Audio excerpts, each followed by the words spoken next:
السلام عليكم ورحمة الله وبركاته. وبعدين في المهزلة اللي عمالة تحصل دي، لجنة الانضباط أقرت بعقوبة الهارب محمود عبد المنعم كهربا بالإيقاف 12 مباراة وتغريمه 1,000,000 جنيه. دي العقوبة اللي أقرتها لجنة الانضباط، وبعتت العقوبة على اتحاد الكرة عشان يصدع على العقوبة.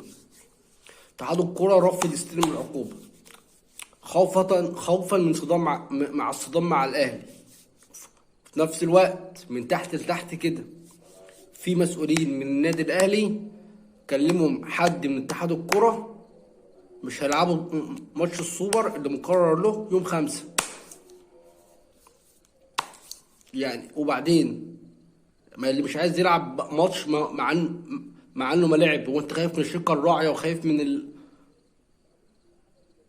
اللاعب، كل يوم تجاوزاته بتزيد. واتحاد الكرة المفروض يبقى في وقفة.